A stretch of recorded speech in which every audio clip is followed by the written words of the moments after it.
Okay sir. सम्मानित गणमान्य व्यक्तियों, आरएवी के जेबी सदस्यों, गुरुजनों, आज के अतिथि वक्ता हैं वैद्य अच्युत कुमार त्रिपाठी सर, सीआरएवी गुरु काय चिकित्सा। विद्वान शिष्य और दर्शकों को बहुत बहुत शुभ दोपहर नमस्ते। आप सभी ज्ञान गंगा एक ज्ञान यात्रा साप्ताहिक वेबिनार श्रृंखला के 232वें एपिसोड में आज हमारे साथ जुड़े हैं। मैं डॉक्टर हिमांशु आरएवी की ओर से आज के सत्र के लिए आप सभी का स्वागत करता हूं। शुरुआत में मैं अपनी हार्दिक कृतज्ञता व्यक्त करना चाहता हूं और अब हम अपने गुरुओं का स्वागत करते हैं जो इस श्रृंखला को जारी रखने के लिए हमारा मार्गदर्शन, प्रेरणा और प्रोत्साहन करने के लिए हमेशा मौजूद रहे हैं। माननीय वैद्य श्री देवेंद्र त्रिगुणा जी, जीबी आरएवी अध्यक्ष, सम्माननीय वैद्य श्री राजेश कोटेचा जी, सचिव आयुष मंत्रालय, माननीय डॉक्टर वंदना सिरोहा मैम, निदेशक आरएवी। आइए भगवान धन्वंतरी का आशीर्वाद लेकर इस सत्र की शुरुआत करें।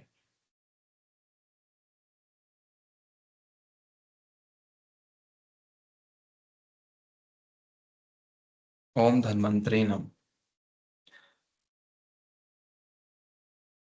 आगे मैं आज के विशेषज्ञ वैद्य अच्युत कुमार त्रिपाठी सर, सीआरईवी गुरु काय चिकित्सा का परिचय कराना चाहूंगा, जो आयुर्वेदिक वनस्पतियों का आधुनिक विज्ञान के आलोक में मूल्यांकन पर प्रकाश डाल रहे हैं। वैद्य अच्युत कुमार त्रिपाठी जी एक प्रख्यात आयुर्वेदाचार्य, लेखक एवं शोधकर्ता हैं। आपने हिंदी साहित्य में एमए तथा दिल्ली विद्यापीठ से आयुर्वेदाचार्य की उपाधि सन 1980 में प्राप्त की। आयुर्वेद के क्षेत्र में विशेष अध्ययन, अनुसंधान तथा सुश्रुत संहिता के हिंदी अनुवाद हेतु भारत सरकार द्वारा आपको रत्न सदस्यता प्रदान की गई है। आपको आयुर्वेद भूषण, आयुर्वेद वारिधि, धन्वंतरी सम्मान तथा प्रणचार्य जैसे अनेक पुरस्कारों से सम्मानित किया गया है। आपका अंतर्राष्ट्रीय योगदान भी अद्वितीय है। रूस, फ्रांस, अमेरिका और लंदन जैसे देशों में आपने होलिस्टिक हेल्थ इन वैदिक साइंस विषय पर व्याख्यान देकर भारत की आयुर्वेद परंपरा को गौरवान्वित किया है। 1 और 2 अप्रैल 2017 को लंदन में आयोजित अंतर्राष्ट्रीय आयुर्वेद सम्मेलन में आपने भारत सरकार के आयुष मंत्री श्री यशोपद नायक जी के साथ मंच भी साझा किया है। वर्तमान में आप राष्ट्रीय आयुर्वेद विद्यापीठ, आयुष मंत्रालय, भारत सरकार में राष्ट्रीय गुरु, सीआरईवी गुरु के रूप में अपनी सेवाएं दे रहे हैं। इन्हीं कुछ शब्दों के साथ मैं विनम्रता पूर्वक सर को सत्र शुरू करने के लिए आमंत्रित करता हूं। Please sir.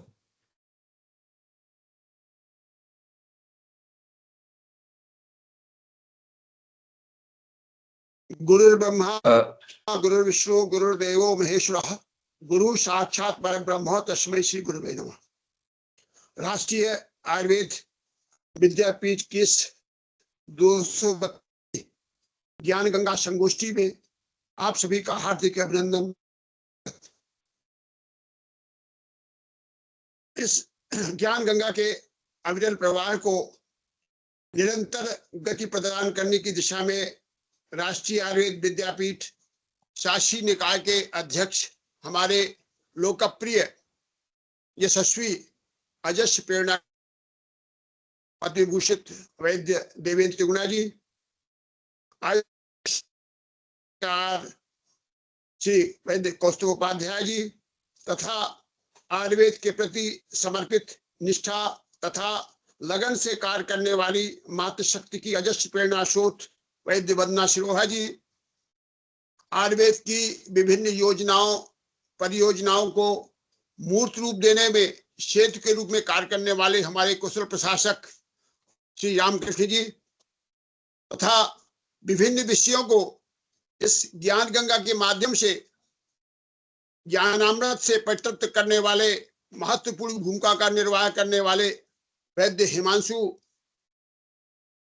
कौशिक जी तथा उनके सहयोगी गण, आप सभी को हृदय से बहुत बहुत साधुवाद और धन्यवाद जो आपने इस कार्यक्रम में हमें अपने विचार प्रस्तुत करने का अवसर दिया। सर्वप्रथम मैं इस द्रव्य गुण वनस्पतियों पर थोड़ा हल्का सा प्रकाश डालूंगा, क्योंकि द्रव्य शब्द की उत्पत्ति जो है द्रवित से शब्द से हुई है, द्रवित, और द्रवित शब्द जो है कल्याण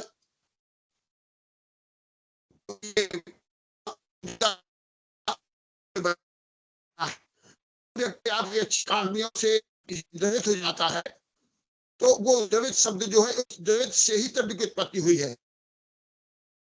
नदियां हैं, सभी दिव्य हैं और दिव्य हैं, तो आशाओं और व्यक्तियों प्रदान करती है, और मृत्यु से जीवन लाने की, मृत्यु से जीतने की जो शक्ति है वो हमारे आयुर्वेद की वनस्पतियों में है। तो जो आयुर्वेद की जो वनस्पतियां हैं, षष्ठी के साथ जब षष्ठी का प्रारंभ हुआ तो षष्ठी के साथ ही मानव जीवन की उत्पत्ति हुई। जब मानव जीवन की उत्पत्ति के साथ हमको जो प्रकृति ने वनस्पतियों को, मानव जीवन को स्वास्थ्य की जीवन के लिए हमको कि जिसमें उत्पन्न होने जो भी द्रव्य है, वनस्पतियां हैं, में होने वाले रोग को नष्ट करने की उसमें अद्भुत क्षमता होती है। इस तरह यह वनस्पतियां व्यक्ति के जन्म से लेकर मृत्यु तक मनुष्य को और उनकी संतान को रक्षा करती है और वो जीवन प्रदान करती है। महर्षि वाल्मीकि जो रामायण है, वाल्मीकि रामायण, उसमें महर्षि वाल्मीकि जी ने कहा है, यावत भूमंडल धतसा मृगवन काननम तावत तिष्ठाति में दुनियाम संतति पुत्र पौत्र की। अर्थात जब पर वृक्ष रहेंगे और जीवों को समृद्ध करने वाले वन रहेंगे, वानस्पतिक लताएं रहेंगी, तब तक मनुष्य की और उनकी संताएं परिपुष्ट होगी, पोषण को प्राप्त रहेंगी। आवाज आ रही है? सर आपकी आवाज बीच में थोड़ी सी कट रही है, शायद नेटवर्क इशू है, और आपकी वीडियो भी बीच में अटक गई है, ऐसा कुछ। हाँ, अब आज के इस युग में सामुदायिक स्वास्थ्य संरक्षण तथा उन्नयन विकास के साथ रोगों की रोकथाम वनस्पतिक द्रव्यों पर निर्भर होती है। जैसे कि आप सब जानते हैं कि जो द्रव्यों पर है, इसमें प्राप्त करने वाले जो एल्केलाइट्स है वो व्यक्ति को जीवन प्रदान करते हैं। आज यह ध्रुव सत्य है कि जिस जलवायु प्रदेश के व्यक्ति जहां पैदा होता है, वहां उस जलवायु में जो वनस्पतियां पैदा होती हैं, उस देश की जलवायु, उस वनस्पतियां उस व्यक्ति के स्वास्थ्य संरक्षण की दिशा में निरंतर उपयोगी होती हैं। ऐसा शास्त्र में कहा है और हमारी संहिता में भी कहा है कि यस्य देशस्य यो जंतु तज तज औषधम देशात व्यक्त व्यस्त। तो इस पृथ्वी पर वनों तथा वनस्पतियों का जो भार है वो 26 खरब से लेकर के और 28 खरब तक है इस पृथ्वी पर। और ये इकोलॉजी संतुलन है, इकोलॉजी संतुलन, उसमें भारत में इससे वनों का, वनस्पतियों का जो संतुलन बहुत महत्वपूर्ण है। इस पृथ्वी पर लगभग 4 से लेकर के और 4.5 लाख तक वनस्पतियां, औषधियां प्राप्त होती हैं, जो प्राणवायु या हमें ऑक्सीजन देती हैं। इसके साथ ही पृथ्वी परस्पर एक पूर्ण जैविक तंत्र होता है, जिसे कंप्रेसियो बायोलॉजिकल सिस्टम कहते हैं। ये जो सैकड़ों विटामिन हैं, अमीनोसाइड है, टैनिन है, आदि पदार्थ जो होते हैं वनस्पतियों में पाए जाते हैं, जिनकी विभिन्न शोध संस्थानों में, इकोलॉजिकल में इनका शोध चल रहा है। तो आधुनिक चिकित्सा शास्त्र में शोधों से यह स्पष्ट हो गया है कि जो मार्फिन है, कोकीन है, ब्लूडीन है, स्टिकनीन है, क्विनीन है, रेस्पिन है और डियाक्विन है, ग्लिसराइड्स है, ऐसे कार्बनिक जितने हैं ये प्राण रक्षक औषधियां, इनका स्रोत ही वनस्पतियां। तो महर्षि चरक और सुश्रुत ने भी आयुर्वेद को अथर्ववेद का उपवेद माना है, और उपवेद मान करके अथर्ववेद के अतिरिक्त ऋग्वेद में भी सोमादि औषधियों का वर्णन अत्र तत्र मिलता है। सोमादि वर्णन का। और वैसे भी जो अथर्ववेद है उसमें तो औषधियों का वर्णन 200 से अधिक औषधियों का वर्णन है। जब ये 200 औषधियों को लेकर के और जो एक ऋग्वेद की औषधियों को लेकर के लासा के एक संग्रहालय पुस्तकालय है, वहां पर एक पुस्तकालय में एक पुस्तक का निर्माण किया था। उस पुस्तक का नाम था रखा था उन्हें द रिजवी नाम की एक पुस्तक है, जिसमें अथर्ववेद और ऋग्वेद के 200 द्रव्यों का उल्लेख है कि कौन सा द्रव्य किस सूत्र में काम करता है। तो वैसे भी ऋग्वेद के 8वें अध्याय में भी इसका वर्णन है सूत्र उसमें। तो इस तरह हम कह सकते हैं कि ये जो आयुर्वेद वनस्पतियां हैं, इनका वनस्पतियों के रस गुण बीज विभाग के आधार पर ये बहुत ही उत्कृष्ट है। सोवियत वनस्पति विज्ञान, अब मैं जब रूस गया था चेन्नई विश्वविद्यालय में, तो वहां पर महर्षि महेश योगी ने जो है चेन्नई में आयुर्वेद विश्वविद्यालय की स्थापना की थी। तो जो द्रव्य रूस में पाए जाते हैं तो लगभग 150-200 ऐसे द्रव्य हैं जिन द्रव्यों से ही वहां के रोगों की चिकित्सा की जाती है। जैसे वहां पर अश्वगंधा है, मुलेठी है, ब्राह्मी है, शंख पुष्पी है, ऐसी औषधियां भी वहां पर पाई जाती है सोवियत रूस में। तो उन वनस्पतियों से हम कैसी चिकित्सा कर सकते हैं, उस पर भी हमने उनको विशेष रूप से वहां पर बताया था कि कैसी चिकित्सा की जाती है। तो सोवियत वनस्पति वैज्ञानिकों के अनुसार इन वनस्पतियों का जो मैंने बताया कुल भार जो है 26 खरब टन से ऊपर है। तो ताश द्वारा दी गई एक जानकारी के अनुसार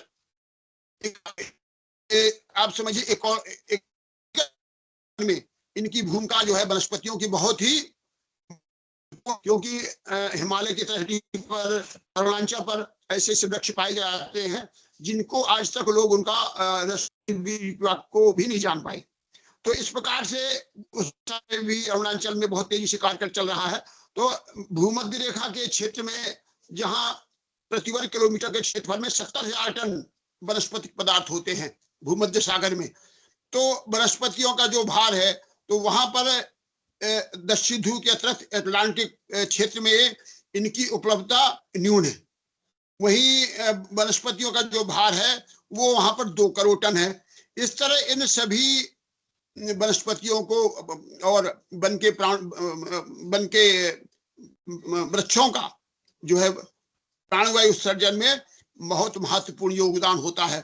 चरक संहिता के सूत्र स्थान अध्याय 1 में कहा गया है कि कुछ द्रव्य दोषों को शांत करते हैं और कुछ द्रव्य जो है धातुओं को दूषित करने वाले तथा कुछ द्रव्य स्वास्थ्य में हितकारी होते हैं। इस प्रकार इन द्रव्यों को हम 3 भागों में वर्णित करने का विधान बताया गया है। वो आप सभी लोग जानते हैं, आयुर्वेद के विद्वान लोग हैं। इसमें है जांगम, औद्भिज तथा पार्थिव द्रव्य। ये तीनों द्रव्य जो हैं बहुत ही महत्वपूर्ण है। जांगम और अब इनकी भी जो जांगम द्रव्य है, जांगम जो द्रव्य है, जांगम है, इनमें जांगमम अर्थात जो एक स्थान से दूसरे स्थान में गमन कर सकता है उसे हम जांगम कहते हैं। जो जरायुज, अंडज और स्वेदज है उन्हें हम उद्भिज कहते हैं।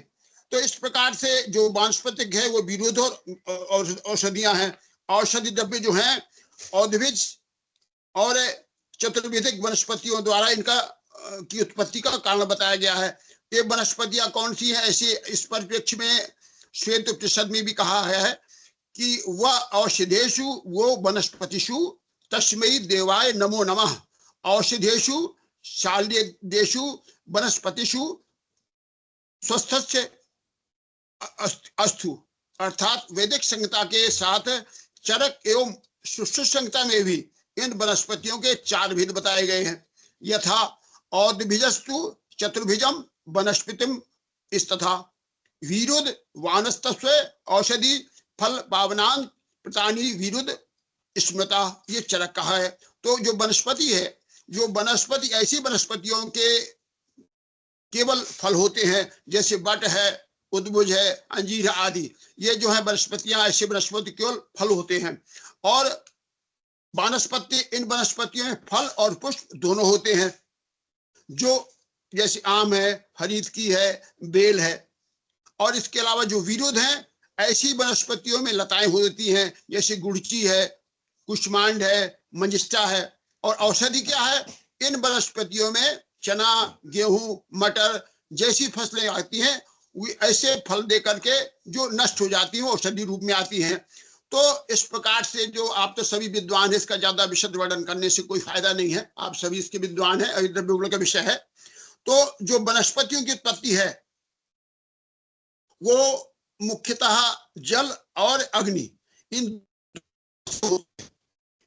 के आधार पर सौम्य और आग्नेय कही जाती है। जैसे कि आप लोग सब जानते हैं, शीत और उष्ण तथा वीर का निर्धारण भी आगे चलकर होता है। प्रत्येक वनस्पति में अपने आप में एक पूर्ण, जैसा कि मैंने बताया था कि एक पूर्ण जैविक तंत्र होता है, जिसे कंप्रेसिव बायोलॉजिकल सिस्टम कहते हैं। तो इसके द्वारा विभिन्न प्रकार के एंजाइम जो है व्यक्ति के रोगों को नष्ट करके उसे दीर्घायु प्रदान करते हैं, स्वास्थ्य लाभ देते हैं। वो एल्कलैट्स बहुत ही महत्वपूर्ण होते हैं।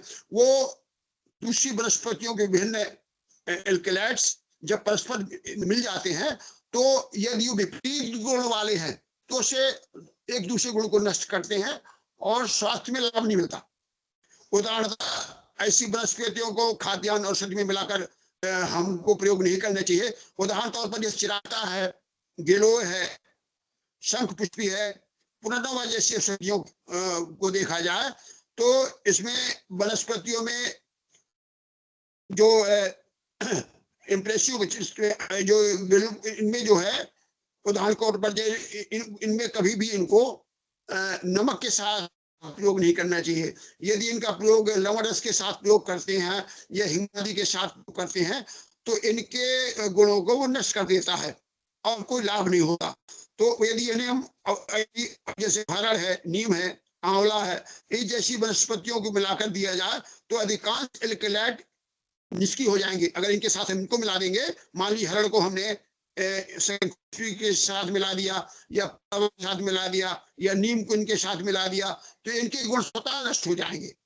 तो इस प्रकार से जो वनस्पति से मिला, इस प्रकार से अधिकांश द्रव्यों में एल्कलैट्स निष्क्रिय हो जाते हैं। अतः कभी शंखपुष्पी, ब्राह्मी, अश्वगंधा जैसी वनस्पतियों को नीम लवणरस युक्त पदार्थों के साथ कभी प्रयोग नहीं करना चाहिए। अब जैसे हिंगवाष्टक है, लौण भास्कर है, पंचसकार है, तो ऐसे जैसे में आप अश्वगंधा शंखपुष्पी का प्रयोग नहीं कर सकते। हिंगवाष्टक वगैरह में देखा, हिंगवाष्टक में आप मुक्ता सुक्ति पिष्टि नहीं डाल सकते, प्रवाल पिष्टि का प्रयोग नहीं कर सकते, तो ये विपरीत गुण वाले हो जाते हैं। तो आपको जैसे मध्यष्टि है, आंवला है जैसे पदार्थ है, निशोध है, मिश्री सौंफ आदि के साथ मिलाकर देने से इनके उत्कृष्ट लाभ, इनके उत्कृष्ट गुण बढ़ जाते हैं। तो इस प्रकार से हम कहते हैं, इस तरह ऐसी औषधियों में परस्पर विपरीत दिशा में सक्रिय एंजाइम्स और एल्कोलैट्स एक दूसरे को प्रभाव की दिशा में प्रभावित करते हैं। अब जो अपनी जो प्रसिद्ध पुस्तक है नादकर्णी ने एक उदाहरण में कहा है कि नीम में ऑक्सीडेंट एंजाइम तंत्र अच्छी स्थिति में विकसित अवश्य होता है।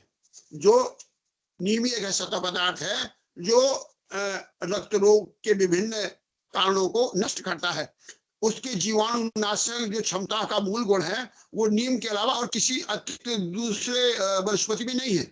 दूसरी ओर आंवला स्वयं में ऐसी औषधि ऐसा फल है जिसमें एंटीऑक्सीडेंट एंजाइम का तंत्र वो भरपूर मात्रा में पाया जाता है, जो विटामिन सी का भंडार है, जो अन्य यौगिकों के गुणों को बढ़ा करके उसे सक्रिय कर देता है और महत्वपूर्ण का निर्वाह भी करता है।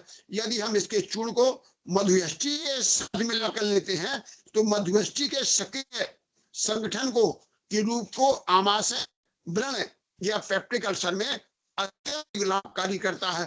तो इसके जो उपयोग में आंवला है, आंवले को आप चाहे उसको मुरब्बे के रूप में प्रयोग करें, चाहे आप उसके चटनी के रूप में प्रयोग करें, चाहे सिर्फ सुखा करके आप चूर्ण के रूप में प्रयोग करें, तो उसका कभी भी जो विटामिन सी है या कार्बोहाइड्रेट कभी खत्म नहीं होता। तो और बहुत ही गुणकारी है।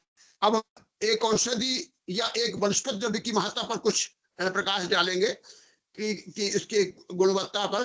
तो वैज्ञानिकों तथ्यों के साथ हम बता रहे हैं आपको कि एक औषधि का अर्थ होता है किसी एक रोग में निश्चित अनुपान के साथ एक औषधि का प्रयोग किया जाए। तो हर वनस्पति में एक गुणकारी होने के पीछे उसका रस वीर विपाक महत्वपूर्ण होता है। जो एक औषधि के समान में सर्वाधिक अंतर में यदि चिकित्सा पद्धति का नाम लिया जाए तो एक औषधि में सर्वाधिक चिकित्सा पद्धति जो है होम्योपैथी एक अत्यंत महत्वपूर्ण पद्धति के रूप में सर्वविदित है, जो एक औषधि से चिकित्सा करती है, जिसके प्राकृतिक या मैनुअल गुण जो है उनको खोज जो है सैमुअल हैनीमैन ने अपने क्रॉनिक डिसीज में नामक पुस्तक में लिखी है। तो जो कहते हैं कि जब जीर्ण रोगों की उत्पत्ति का प्रधान कारण ही अनावश्यक औषधियों का, वनस्पतियों का प्रयोग होता है, ऐसा हैनीमैन कहते हैं हमारे। लेकिन जो संक्षेप में हम ये कह सकते हैं कि हर चिकित्सा के एक समय में एक से अधिक औषधियां या वनस्पति देने से पूर्ण रूप से सोच लेना चाहिए कि एक से अधिक वनस्पतियां द्रव्य परस्पर रूप से शरीर में कोई हानि तो नहीं पहुंचा रही। यदि कोई एक द्रव्य के साथ, एक वनस्पति के साथ हम दूसरा वनस्पति मिलाते हैं तो हमें सोचे कहीं ऐसा तो नहीं कि दूसरी वनस्पति के गुण और पहली वनस्पति गुण को नष्ट कर रहा है। खासतौर से उनके मित्र वर्ग को हमने देखना चाहिए कि कौन सी औषधि मित्र वर्ग की है और कौन सी औषधि द्रव्य उसके शत्रु वर्ग की है। तो इस प्रकार से कि एक अमेरिकन की एक पुस्तक है एफडीआर संस्था, जो अमेरिका की एक संस्था है, उसका नाम है एफडीआर। इसके द्वारा गठित एक समिति की रिपोर्ट के अनुसार एक से अधिक औषधियां प्रयोग करने पर 3 प्रकार के प्रभाव पैदा कर सकती हैं। ये ऐसा एक अमेरिकन वैज्ञानिक ने कहा है, एक भौतिक, रासायनिक और भेषजीय। भौतिक दुष्प्रभाव में वनस्पति या उनके संगठन को का परस्पर अच्छेद हो जाना, और दूसरा रासायनिक दुष्प्रभावों का उनके रसगुण वीर विपाक पर परस्पर क्रिया करके ऐसे पदार्थों का प्रभाव हीन कर देना या विकसित कर देना जो स्वास्थ्य के लिए उपयोगी न हो या स्वास्थ्य में हानि पहुंचा सके, उनके अथवा उनके जीव कोष में विकृत कर देते हैं, जिसका दुष्प्रभाव शरीर की धातुओं को भी दूषित कर देता है।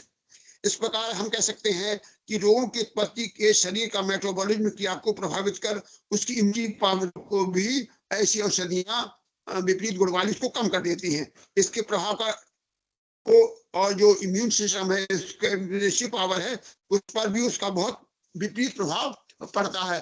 तो हमको ये जरूर देखना है कि कौन सी वनस्पति किस वनस्पति के मित्र वर्ग में है, इसका नुकसान तो नहीं पहुंचा रही।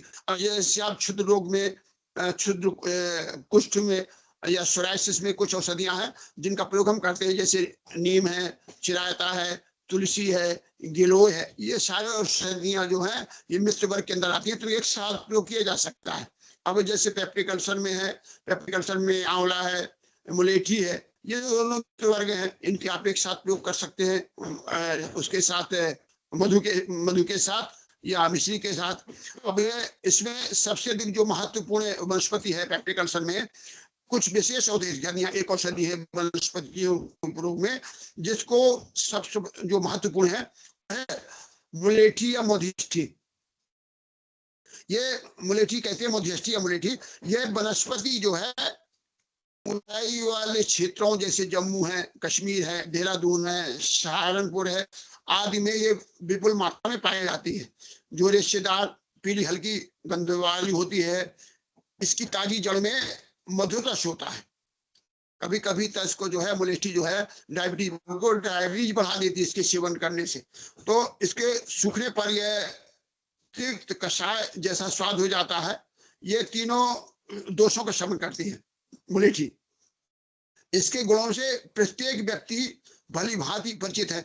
आचार्य सुश्रुत ने मुलेठी को दाहनाशक, पिपाशानाशक के साथ अम्लपित्त नाशक माना है।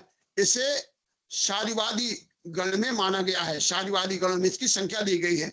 सुश्रुत संहिता के अग्रोपर्णी अध्याय में मध्यस्थी के गुणों पर विस्तृत रूप से प्रकाश डालते हुए कहा है, या वेदना शस्त्र निपात जाता और तीव्र शरीरम प्रदनोति जंतो घृतेन शाशक्ति भोपयति सिक्ता कोष्ठ इंजेक्टिव कॉन्विटेन है। सूक्ष्म संहिता के अध्याय 5 के श्लोक संख्या 42 में इसका स्पष्ट है। अर्थात शस्त्र प्रयोग के बाद यदि कोई व्रण हो गया हो तो शस्त्र प्रयोग के बाद उसके वेदना को, इसके दर्द को नष्ट करने वाली, रोगी को भयानक दर्द से छुटकारा देने वाली को यदि सिद्ध घृत से सिद्ध करके और व्रण का रोपण किया जाए तो वहां उस व्रण में लगाने से उसका जो है घाव ठीक होता है। तो मधुष्टि पर जो है जर्मनी में और ब्रिटेन पर बहुत कार्य हुए हैं। भाव प्रकाश में भी इसे बमंडाशक और तृष्णाहर वनस्पति के रूप में माना है। आधुनिक विज्ञान के अनुसार अब जो इसकी खोज हुई है, जिसकी वैज्ञानिक जो खोज की है इसको बॉटनिकल लेबोरेटरी में जबकि जो है शोध हुआ है, तो उसमें कहा है कि डॉक्टर आर लॉरेंस एक बहुत ही क्लिनिकल फार्माकोलॉजिकल के विद्वान हुए थे। डॉक्टर आर लॉरेंस जो क्लिनिकल फार्माकोलॉजी के विद्वान थे, उन्होंने मोलिटी के पेप्टिक स्तर को भरने की अद्भुत क्षमता वाला एक द्रव्य बताया है। उन्होंने अपनी पुस्तक में लिखा है कि इसमें जो उपस्थित पदार्थ हैं, ग्लाइकोसाइड जो है, जो ग्लिसराइड हैं, वो ग्लाइकोसाइड ग्लिसराइड से संबद्ध होते हैं। इसका तत्व एक अम्ल टाइट्रिपीन होता है, एक ऐसा पदार्थ होता है, उसका नाम है टाइट्रिपीन, जिसे कार्बोलॉक्सिस नाम के एलोपैथी चिकित्सा में प्रयोग किया जाता है। इसका जो एल्कलैक्स निकालते हैं वो एलोपैथी वाले दवाओं में इसको प्रयोग करते हैं। तो मुलेजी की एल्कलैक्स निकाल करके और जो पेप्टिक अल्सर की रोगी एलोपैथी वाली दवा का प्रयोग करते हैं उसमें इसको डालते हैं, जिससे व्रण रोपण का कार्य होता है। तो इस पुस्तक में ऐसा इसका उल्लेख किया गया है। और जो इसका पदार्थ आमाशय की रेशमी कला में इस रेशमी की जो मात्रा होती है, कफ की मात्रा को बढ़ा देता है, जिससे अल्सर या व्रण का रोपण तुरंत हो जाता है। ये इसमें विशेषता होती है। जब रोग को लाभ नहीं पहुंच पाता, एलोपैथी में जब अन्य औषधियों से या एंटीबायोटिक से या एंटीसेप्टिक्स जो एंटीसेप्टिक्स रोगी की जो लाभ नहीं पहुंचाती, ऐसे मध्यस्थी का प्रयोग बहुत ही लाभदायक माना गया है। हम लोग भी अपने जो पेप्टिक अल्सर में मध्यस्थी का प्रयोग करते हैं। अभिपत्ति का कीटाणु मध्यस्थी है, आम्लिया है, मुक्ता शुक्ति पिष्टि है, और उसमें थोड़ा मिश्री के साथ देते हैं तो ये बहुत ही अच्छा कार्य करती है। और इसमें जो है इंडियन मेडिकल गजट 1139 और 1979 के अनुसार पूर्ण परिचित रोगियों को जब मुलेठी का चूर्ण दिया गया तो ड्यूडेनम अल्सर में इसके अच्छे रिजल्ट पाए गए। ड्यूडेनम अल्सर में भी इसने हाइपर एसिडिटी को शांत करके और शीघ्र लाभ पहुंचाया। ऐसा विदेशी वैज्ञानिकों ने अपने गजट में वर्णन किया है मुलेठी के संबंध में। तो मुलेठी के जो योग्य के जो एल्कलैट्स है, इसके रेशे इतने मधुर होते हैं कि अल्प सांद्रता में भी इसकी मधुरता का विद्यमान रहना पाया जाता है। मुलेठी का पीला रंग या ग्लाइकोसाइड विद्यमान लाल ग्रंथियों को उत्तेजित कर देता है, जिससे भोज्य पदार्थों का परिपाक जो है शीघ्र होता है या परिपाक में वो सहायक सिद्ध होता है। इस प्रकार इसका सर्वाधिक लाभ जो है विश्व के अनेक देशों में अनेक औषधियों के रूप में प्रयोग किया जाता है, जिसका विस्तृत विवरण ब्रिटिश फार्माकोपिया की एक पुस्तक है ब्रिटेन में जो प्रकाशित हुई है, उसके पृष्ठ संख्या 309 और 1953 की प्रकाशित पुस्तक है। उसमें यूनाइटेड स्टेट्स फार्माकोपिया पुस्तक का नाम है, यूनाइटेड स्टेट्स फार्माकोपिया। इसमें 178 और 1942 में भी इसका उल्लेख मिलता है मुलेठी का, जिनमें कितने एल्कलैट्स पाए जाते हैं और कितने एल्कलैट्स जो है व्यक्ति को लाभ पहुंचाते हैं। तो ये मैंने बहुत ही संक्षेप आपको मुलेठी के संदर्भ में बताया। अब जो दूसरा अपना अमृत तुल्य द्रव्य है वो है आंवला। ये आंवला जो है भगवान विष्णु को प्रिय है और इच्छा नवमी में ये भगवान विष्णु को एकादशी भी हुई है, इच्छा नवमी हुई है और उठाने एकादशी हुई है। उसमें भी आंवले का बहुत बड़ा महत्व है, आंवला ही चढ़ाया जाता है। तो प्राकृतिक रूप से पाए जाने वाला यह द्रव्य ही गुणकारी है। ये फल आपको पता ही है, ज्यादा बताने की इसमें आवश्यकता नहीं है आंवले के संदर्भ में। ये आंवला जो है,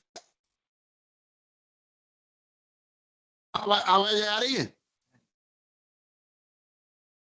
प्राकृतिक रूप से पाए जाने वाले द्रव्य फल के रूप में विटामिन ए भरपूर और सर्पी बहुचर्चित त्रिदोषनाशक स्वास्थ्य के लिए अक्षय रूप के रूप में, अक्षय मतलब जो कभी जिसका क्षरण ना हो, ऐसा जो है अद्भुत गुण प्रदान करने वाली औषधि है, उसे हम आंवला कहते हैं।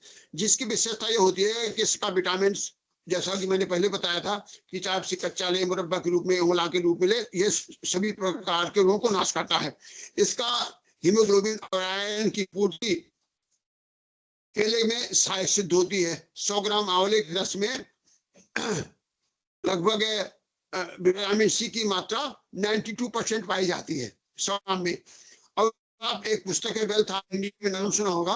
वेल्थ ऑफ इंडिया के पृष्ठ संख्या 169 के आलेख में कहा गया है कि फेफड़ों की जो टीबी होती है, सॉरी सर, मैं आपको बीच में डिस्टर्ब कर रहा इन्फेक्शन होता है।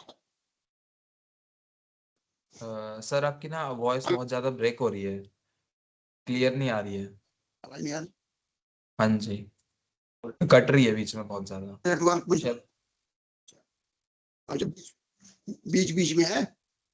हाँ जी सर, हाँ जी, हाँ जी, अभी आ रही है? अभी आ रही है? हाँ जी सर। अब नहीं अच्छा नहीं सर, अब तो क्लियर है। अच्छा, मुलेठी आ गई थी पूरी कि नहीं? मुलेठी में दोबारा शुरू करने की आवश्यकता तो नहीं उसकी? नहीं नहीं सर, ठीक है। हाँ।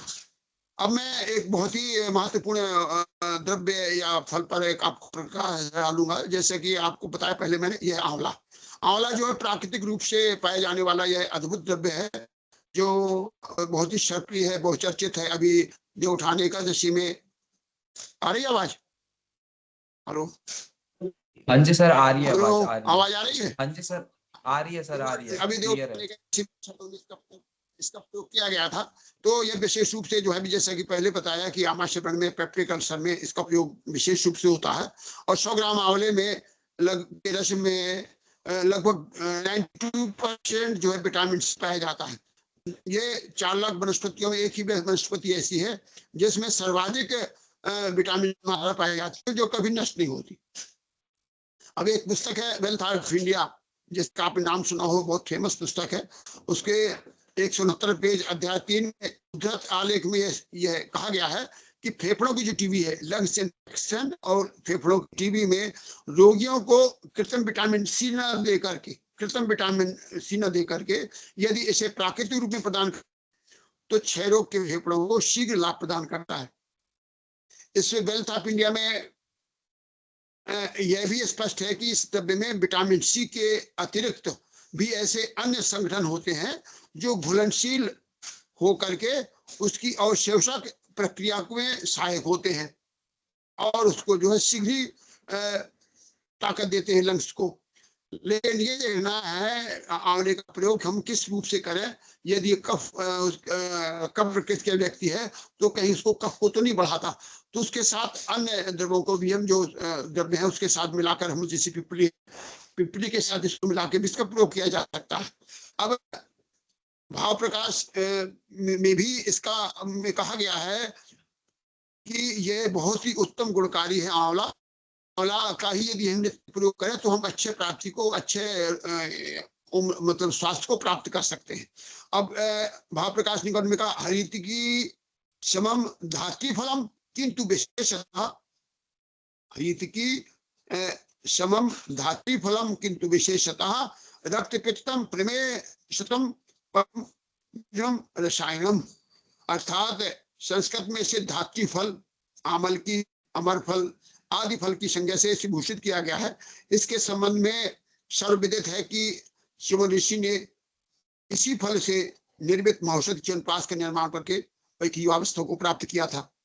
अब इसका जो आधुनिक मत है, तो आधुनिक मतानुसार आंवले में पाए जाने वाला जो पदार्थ है फिलोमफिल नाम का एल्केलाइड्स होता है, जो प्रायोगिक दृष्टि से प्रयोग किया करने पर शूल निवारक भी के रूप में होता है। Indian journal of physiological pharmacology स्पष्ट लिखा है कि रोग होते हैं तो के रूप में काम करता है। आंवले के ताजे फल में जल 81.2%, प्रोटीन 0.5% तथा प्रोटीन फैट इसमें 9.1% और खनिज 0.7%, और जो रेशमे में इसके जो रेशियो होते हैं उसमें 3.4% कार्बोहाइड्रेट होता है, और 4% से लेकर के अनेक प्रकार के विटामिन इस आंवले में पाए जाते हैं। इस प्रकार से फल को विटामिन इस फल में 7 से 20 मिलीग्राम से 9 से 21 मिलीग्राम तक विटामिन सी होता है। इसके मुख्य खनिज जो आयरन है उसमें 12 milligram vitamin C, calcium, vitamin और तेल की जो होती है इसमें 13 टैनिन, इस आंवला ही ऐसा पदार्थ है इसमें 13 प्रकार के टैनिन जाते हैं। जो जीवनी शक्ति को बताता है, ऐसा आधुनिक मतानुसार कहा गया है कि एक रसायन द्रव्य होता है, इसे फाइलेम्बिन कहते हैं, व्यक्ति की इम्यूनी सिस्टम को बढ़ाता है, जीवनी शक्ति को बढ़ाता है और जीवनी शक्ति वृद्धि की महत्वपूर्णता का निर्वाह करता है। तो अगर सूखे फल का चूर्ण हम लेते हैं तो पाचन संस्थान में यौगिक क्रिया करके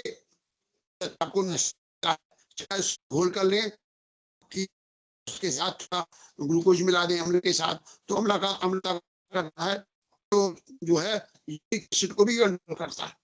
इस प्रकार से शरीर में ऑक्सीजन की वृद्धि करने वाला पदार्थ है वो आंवला भी है। इस तरह आंवला का पाचन संस्थान में एक बहुत ही महत्वपूर्ण योगदान है। अभी तो एक औषध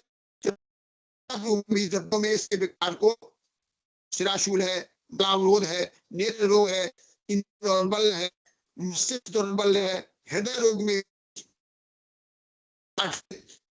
जो रसायन के रूप में भी आंवले के का प्रयोग करते हैं उससे भी हमारे स्वास्थ्य में अच्छा लाभ होता है। इसे अकेले या कच्चा, पका, सूखा, मुरब्बे के रूप में, अचार के रूप में, किसी रूप में प्रयोग करें तो सब प्रकार से ये गुणकारी है। यदि लो ब्लड प्रेशर किसी का है और आंवले का अचार यदि उसको दिया जाए तो लो ब्लड प्रेशर को भी ये नॉर्मल कर देता है।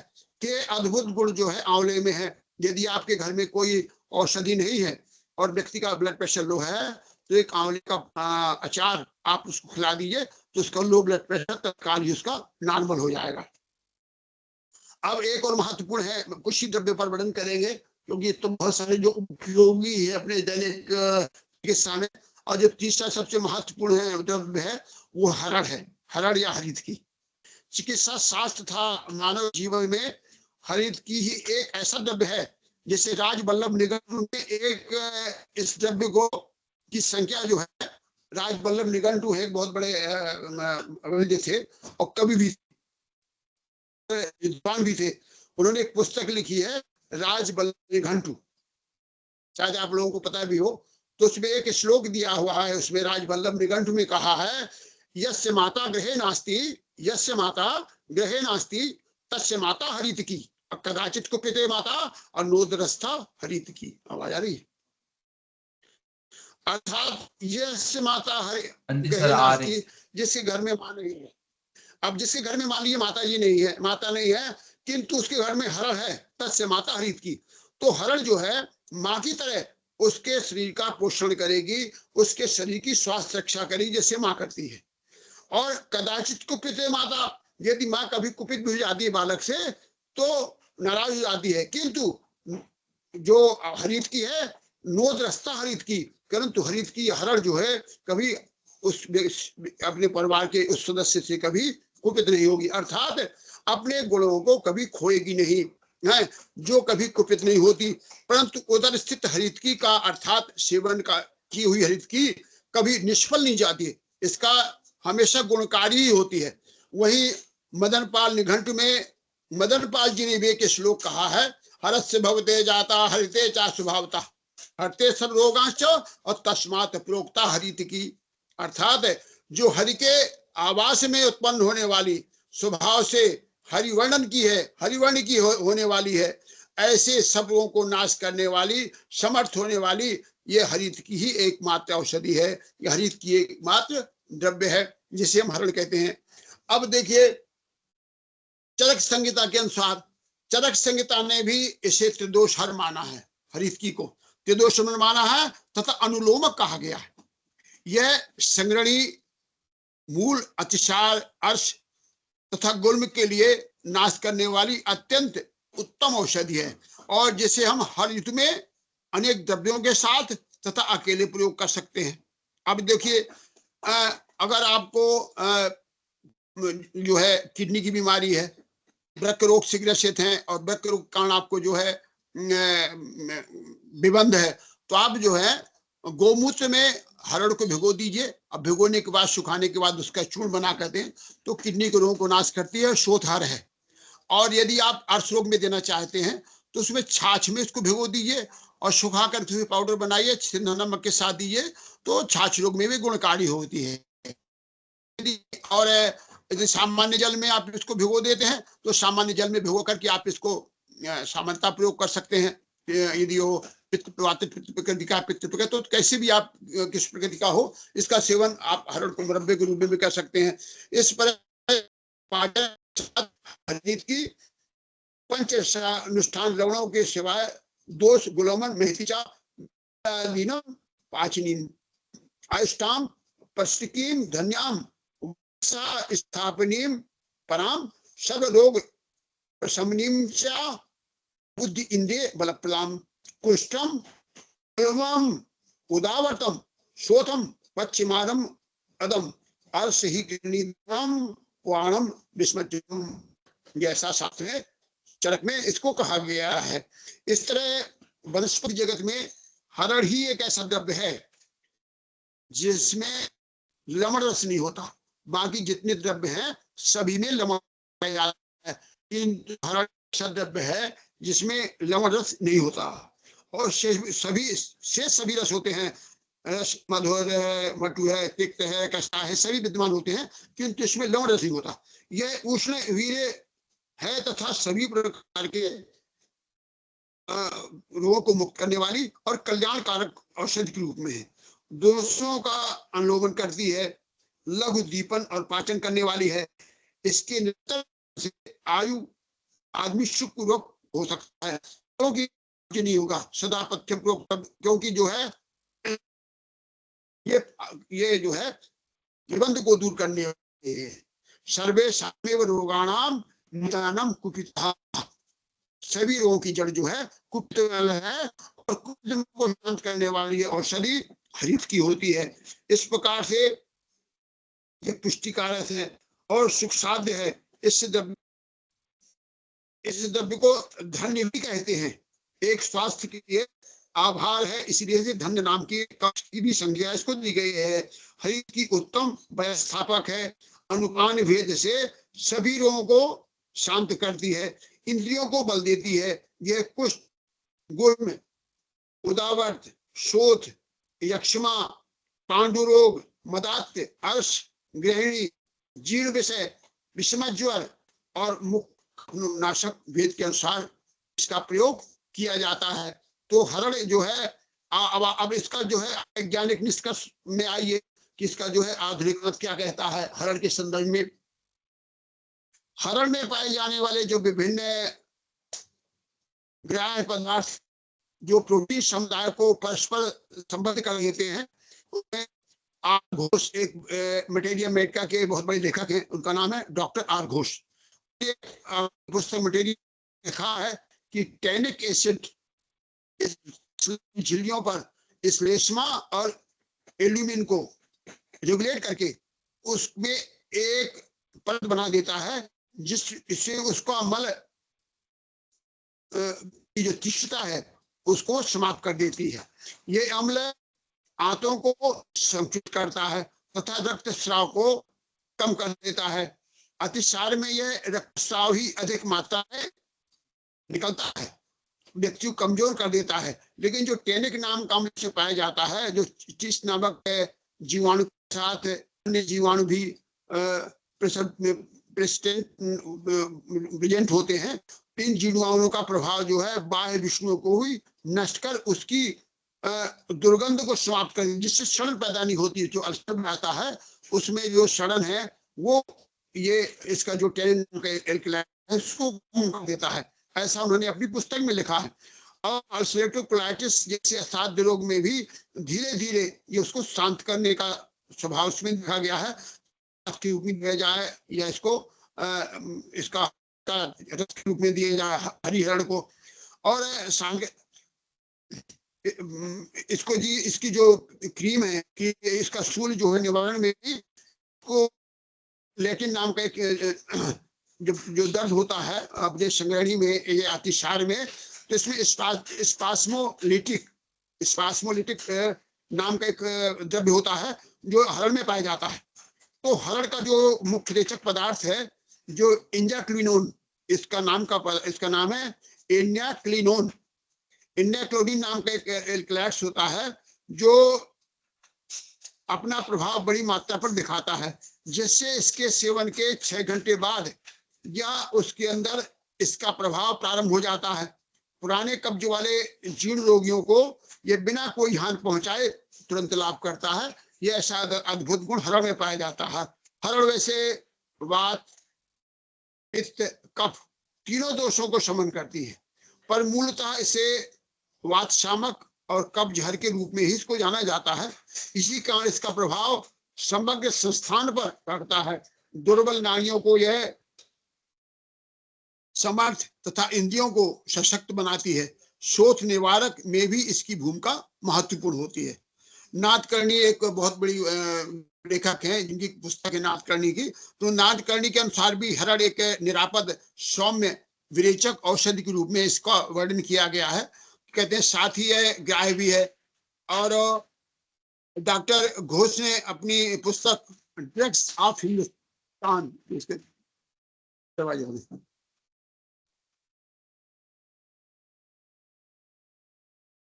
एक डॉक्टर घोष ने एक अपनी पुस्तक लिखा है ड्रग्स पाश्चात्य देशों में पेचिस आम आदि रोगों में से लाभकारी बनाने में इसकी भूमिका बहुत ही महत्वपूर्ण मानी है। यह विरेचन के साथ को सुव्यवस्थित कर देता है। उसमें बिल ऑफ इंडिया की एक पुस्तक है। सॉरी सर, मैं आपको बीच में डिस्टर्ब कर रहा हूँ। आ रही है आवाज? सर बीच में ना बहुत ज्यादा ब्रेक हो रही है, तो समझ नहीं आ पा रहा है आप क्लियर क्या बोल रहे हैं। ब्रेक हो रही है बहुत ज्यादा वॉइस। नेटवर्क का कुछ इशू है। नेटवर्क का इशू है। चलो फिर जैसे बताओ कहाँ से आ रही है? सर अभी आप बुक के बारे में बता रहे थे। अच्छा।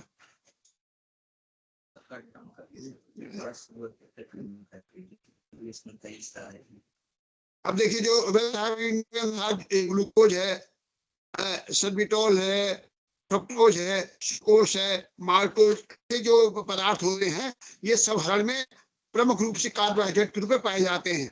इसके अतिरिक्त तो 18 मुक्तावस्था में अमीनो अम्ल पाया जाता है।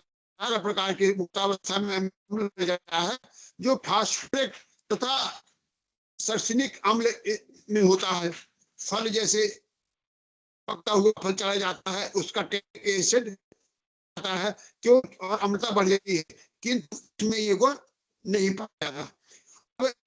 का प्रयोग जीर्ण, कमजोर, मानसिक अवसाद ग्रस्त, मना स्थिति उपवास वाले व्यक्ति को, पित्ताधिक्य वाले व्यक्ति को, गर्भवती स्त्रियों को, और इसमें औषधि का प्रयोग एक में नहीं करना चाहिए। दूसरे द्रव्यों के साथ मिलाकर इसका प्रयोग किया जा सकता है। वो रोगी की बलावल के अनुसार हमें देखना है। तो रोगी के अनुसार इसका प्रयोग किया जाना चाहिए और विवेक के साथ करना चाहिए। अब एक का प्रयोग करता है और वो है अश्वगंधा। अब अरे डॉक्टर, सर आप एक बार ना अरे लिंक को अरे दोबारा ज्वाइन करके देख लीजिए, क्योंकि बहुत ही ज्यादा ब्रेक हो रही है। बीच में तो आ ही नहीं रही थी आवाज आपकी। अच्छा अच्छा, इसको बंद करें। एक बार दोबारा ज्वाइन करके देख लीजिए।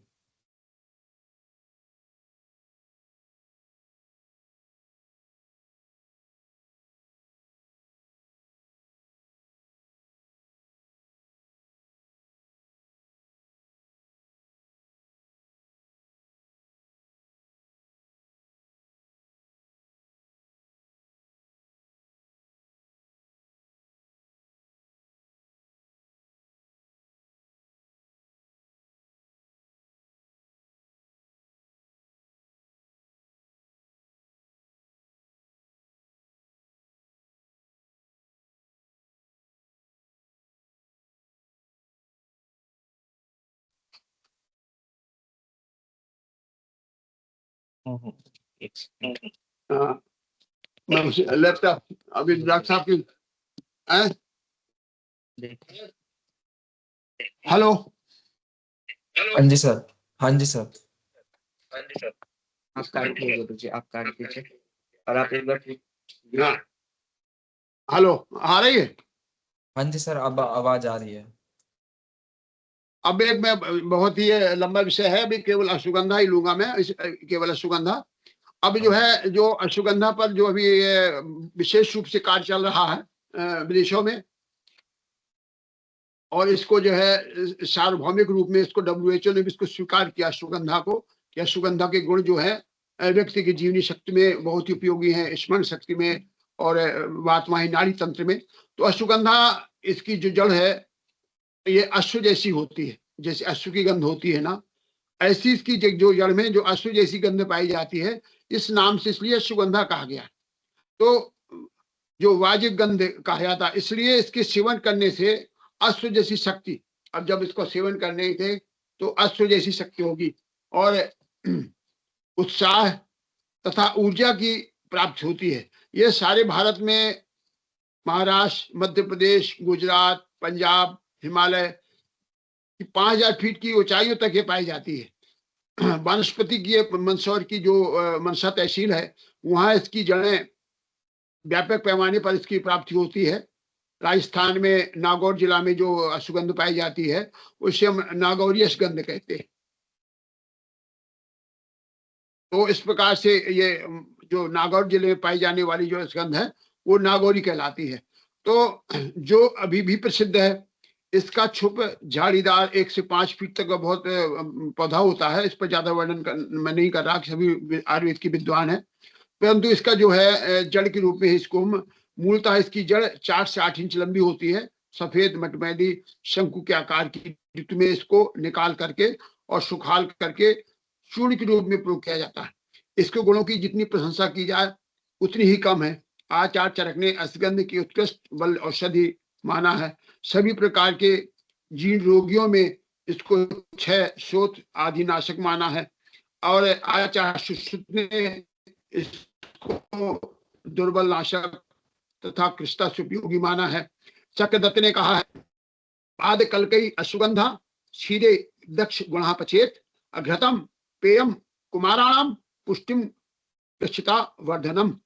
अर्थात इसकी श्रेष्ठता का जो वर्णन करते हुए चक्रदत्त कहते हैं कि अश्वगंधा का चूर्ण 15 दिन दूध, घृत अथवा पानी से लेने पर अत्यधिक बल की शक्ति की प्राप्त होती है और वो पुष्ट होकर के व्यक्ति उत्तम वर्ण का होता है और परिपूर्ण होकर के, जैसे शरद ऋतु होती है ना, शरद और शिशु ऋतु के समान वो तेजस्वी होता है और कभी उससे वृद्धावस्था की प्राप्ति नहीं होती। इसके सेवन से सदैव वो स्वस्थ और दीर्घजीवी होता है। आचार्य भाव मिश्र कहते हैं, अश्वगंधा निश्लेषमाच्युत शोथ क्षयापहा वल्या रसायनम तिक्ता कषाय बलानि शुक्रता। अर्थात अश्वगंध वायुनाशक, कफनाशक, शोथनाशक, क्षयरोगनाशक तथा अत्यधिक बलवर्धक एवं अति शुक्रदायक है। आयुर्वेद के विभिन्न ग्रंथों का टीकाकारों ने इस औषधि को शक्तिवर्धक एवं मन मस्तिष्क हृदय को शांत करने वाला बताया है। अब इसकी जो आधुनिक मतानुसार इसने कहा है, आधुनिक मतानुसार जो वैज्ञानिक कहते हैं कि इस अश्वगंधा पर सर्वाधिक कार्य जो है मद्रास या चेन्नई में हुआ है। आवाज आ रही डॉक्टर साहब? हेलो? हाँ जी हेलो? सर, आ रही है सर, आ रही है।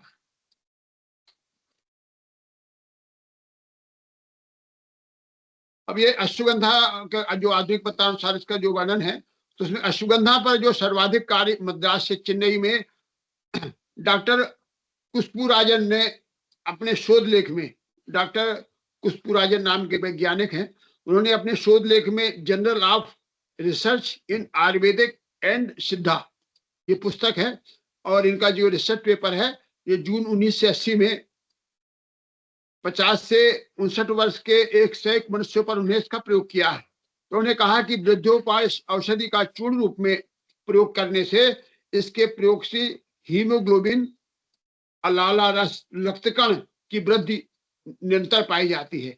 इसमें जो सलाइवा है उसकी वृद्धि है और लाल रक्तकण भी इसमें परिपूर्ण मात्रा में इसकी वृद्धि को प्राप्त होते हैं। यदि किसका हीमोग्लोबिन कम है और लाल रक्तकण कम है तो लाल रक्तकण की भी वृद्धि इससे होती है डॉक्टर। और वेल्थ ऑफ इंडिया के अनुसार 13 एल्कलैट्स इसमें अश्वगंधा में पाए जाते हैं, जिसे क्रोमेटोग्राफी की विधि से अलग किए गए हैं। जो एल्कलैट्स ग्रीन एनाहाइड्रिस और ट्रोपिन, इंडोट्रोपिस, एनोफेरिन, माइसोफेरिन और आदि होते हैं। ये औषधियां जो होती हैं, ये नाम के जो द्रव्य होते हैं, इनसे जो संधियों में जो लचीलापन होता है, लचीलापन से जो दर्द होता है, उस दर्द को दूर करने की इसमें शक्ति होती है अश्वगंधा में। इसमें पाए जाने वाले जो अमीनो एसिड हैं, उनका मुक्तावस्था में जो प्रभाव है वो रक्त के खराब कोलेस्ट्रॉल को, एलडीएल और वीएलडीएल को, उसको भी कम करने में ये सहायक सिद्ध हुआ है। तथा इसका जो इसकी जड़ों में जो सर्वाधिक आयरन होता है, जो अन्य वनस्पति के की जड़ों की तुलना में सर्वाधिक होता है। आयरन के अतिरिक्त अश्वगंधा की जड़ों में वेलिन, टाइक्रोसिन, प्रोटीन तथा ग्लाइकोजन जैसे रक्त की कोशिकाएं पहुंच करके ऑक्सीकरण के लेवल को बढ़ाती हैं, जिससे मानसिक अवसाद, उच्च रक्तचाप को दूर करके और मन मस्तिष्क को शांति मिलती है। आवाज आई डॉक्टर साहब? आ रही है हेलो? सर। हाँ, मन मस्तिष्क को हाँ शांति मिलती है।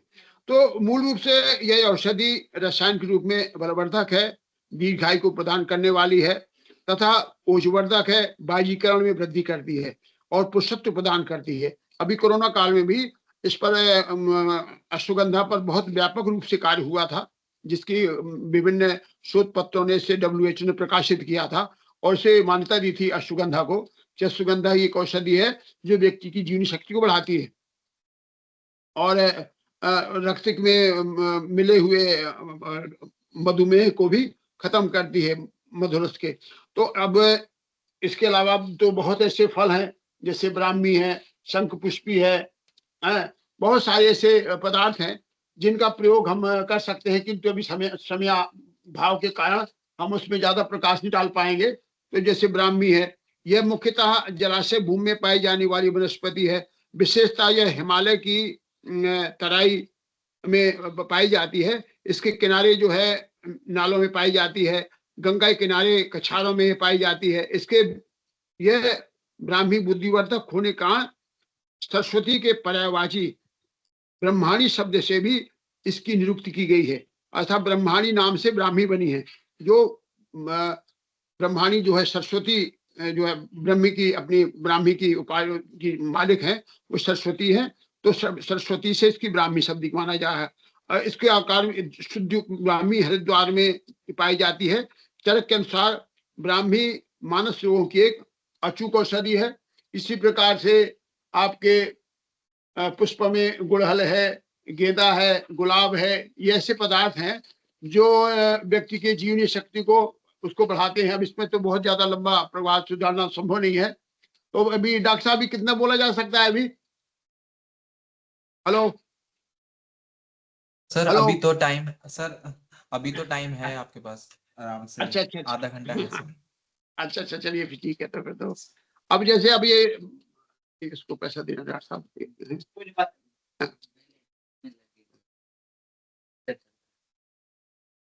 अब इसी तरह से जो एक बहुत ही महत्वपूर्ण फल है, जैसे मान लीजिए कमल है, तो कमल में उष्ण प्रदेश में जलीय छुप है। ये पत्ते 1 से 3 फुट के गोल चक्कर आकार का आता है। इसमें ग्लूकोज पाया जाता है, मेटाफॉर्मिन, टेनिन आया जाता है, वसा है। और तो इसके उपयोग की शीतलता है, दाह प्रशमन है, हृदय बल है, हृदय संरक्षक, रक्त प्रसादक गुण होते हैं। तीव्र गर्मी में इसका बहुत बड़ा प्रयोग किया जाता है। तो इसके जो कमल गट्टे हैं, पद्मिनी इसको कहते हैं, और हिचकी और पदर आदि में इसकी विशेष भूमिका है। गुलाब है, गुलाब जो है कई जातियों में पाया जाता है गुलाब। तो बहुत सारे ऐसे द्रव्य हैं जो जिस ऋतु में पैदा होते हैं, उस ऋतु में वो गुणकारी होते हैं। हमारे एक सुभाषितान में एक श्लोक है, सुभाषितान में एक श्लोक है, अयोग्य अमंत्रम अक्षरम नास्ति, अमंत्रम अक्षरम नास्ति, नास्ति मूलम अनौषधम, अमंत्रम अक्षरम नास्ति, नास्ति मूलम अनौषधम, अयोग्य पुरुषम नास्ति, योज कसत दुर्लभम। पृथ्वी पर जितनी वनस्पतियां हैं, द्रव्य हैं, ये कोई भी ऐसी द्रव्य नहीं है जो जिनका मूल रूप में औषधि ना हो। उनको खोज के उनके सभी जो औषधियां जितने द्रव्य हैं, वो सभी मूल रूप से औषधि के समान हैं। पृथ्वी में कोई ऐसा व्यक्ति नहीं है, अयोग्य नहीं है कोई व्यक्ति, सभी योग्य हैं। किंतु योज कष्ट दुर्लभम, उसको योजना रूप में, संस्कार रूप में करना ही दुर्लभ कार्य है। यदि हम योजनांतर्गत उसके संस्कार अच्छे डालते हैं, उसको पढ़ाते हैं, तो वही व्यक्ति उत्तम प्रशासक बनता है, उत्तम वैज्ञानिक बनता है, उत्तम चिकित्सक बनता है। और इन्हीं शब्दों के साथ मैं वाणी को विराम देता हूं, क्योंकि जो है हमारे यहाँ का ये जो है क्या कहते हैं, ज्ञान गंगा का जो प्रवाह है ये रुक रहा है।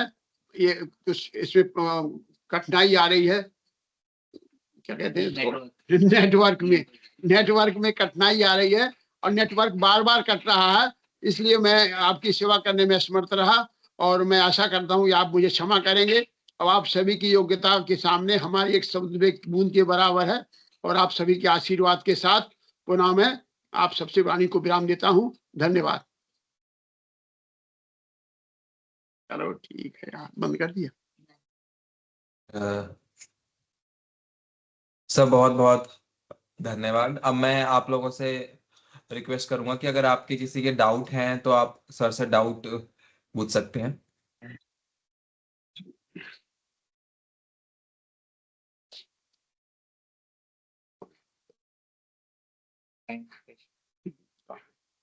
इसको दे दिए पैसे, इसको दे दिए। हाँ, तो 7। प्रणाम सर। हाँ सर जैसे कि हम लोग प्राय देखते हैं अभी ज्यादातर जो संक्रमणोत्थ विकार हैं जैसे डायबिटीज वगैरह, प्रमेह, उसमें अभी तो फिर हम उसमें ऊर्जा की भी बहुत कमी हो जाती है, तो हाँ, हम संतर्पण औषधि जैसे अश्वगंधा का प्रयोग कर सकते हैं। आप देखिए बहुत अच्छा आपने प्रश्न किया। आप जो है अश्वगंधा के शिलाजीत अवश्य दीजिए। यदि आप जी सर। यदि आप अश्वगंधा के साथ शिलाजीत का प्रयोग करते हैं, तो जो मधुमेह में रात्रि को बार बार पेशाब जाने के कारण जो कमजोरी आ जाती है, उसको शिलाजीत उसको दूर करती है, बार बार पेशाब की प्रवृत्ति को भी रोकती है। तो अश्वगंधा के साथ आप शिलाजीत जरूर दीजिए, 2 गोली अश्वगंधा की और 2 गोली शिलाजीत की रसायन के रूप में प्रयोग करिए, तो उससे अत्यंत उत्कृष्ट लाभ मिलता है। और उसके पैरों में अकड़ाहट और नमनेस जिसे कहते हैं, शून्यपन आदि रोग भी नष्ट होते हैं अश्वगंधा के साथ शिलाजीत का प्रयोग करने से। धन्यवाद सर।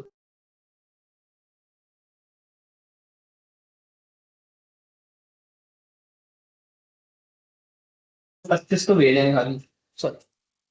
और किसी के डाउट्स हैं तो आप सर से पूछ सकते हैं।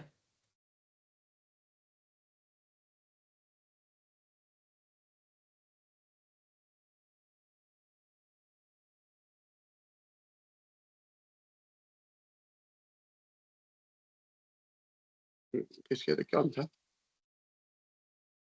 ठीक है, फिर हम इस सीरीज को आगे बढ़ाते हैं।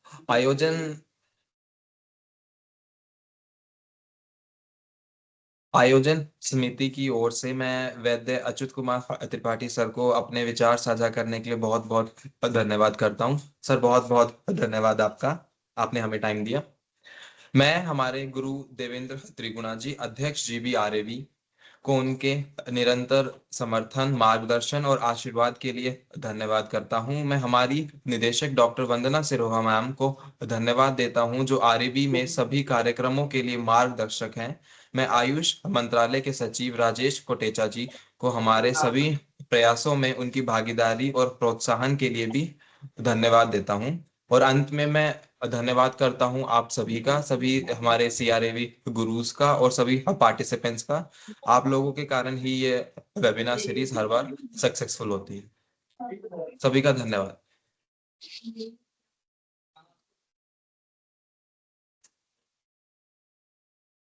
रुक भी शायद काटे नहीं है, गुरु नाम है कोई याद ही ना। नहीं।